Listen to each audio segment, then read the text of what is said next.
Hi and welcome to Tech Guru Space with Google Compute Engine Architecture course.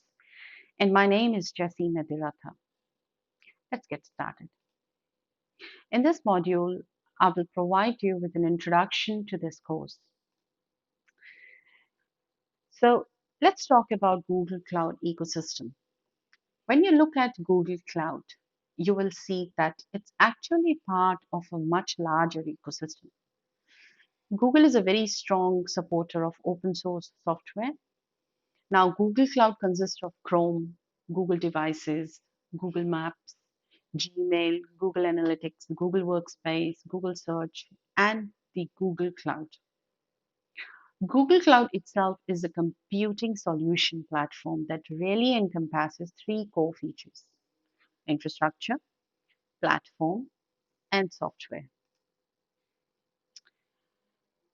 This map represents Google Cloud global infrastructure. So, on a high level, Google Cloud consists of regions, which are the icons in blue, points of presence or your POP locations, which are the dots in blue, a global private network, which is represented by the blue lines and services. Google Cloud's well-provisioned global network connects over 60 zones to over 130 points of presence through a global network of fiber optic cables.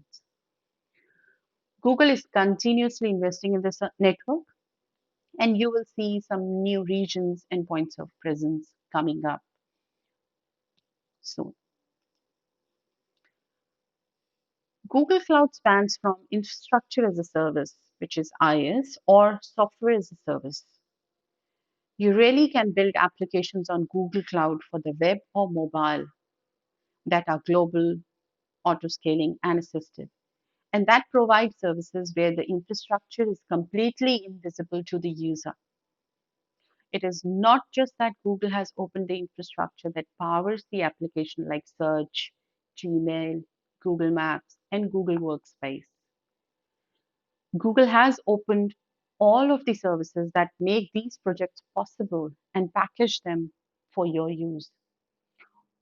Alternative solutions are possible. So, for example, you could start up your own VM in Google Compute Engine, install open source MySQL on it, and run it just like a MySQL database on your own computer in a data center.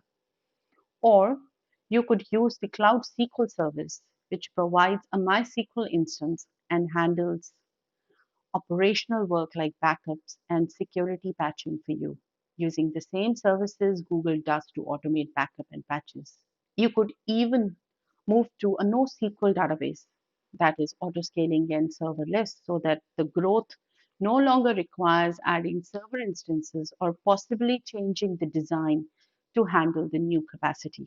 So I believe that foundation is the first part of anything that we learn.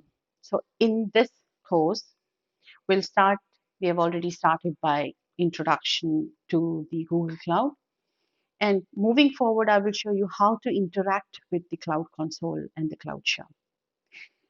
We will also talk about next would be, I will get into the virtual networks, virtual machines. We'll also talk about the cloud identity and access management and how you can administer IAM for resources. I will also cover the different data storage services in Google Cloud.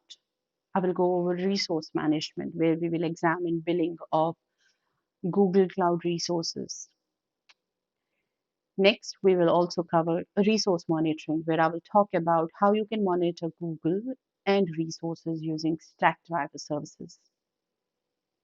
Scaling and automation is an important part of the course. So where I will start by going over the different options to interact networks to enable you to connect your infrastructure to Google Cloud. Next, I will go over Google Cloud load balancing and auto scaling services. And last, I will cover infrastructure automation services like your deployment manager and Terraform so that you can automate the deployment of Google Cloud infrastructure services. Thank you, and I look forward to seeing you in the upcoming videos. Stay tuned and don't forget to subscribe the channel.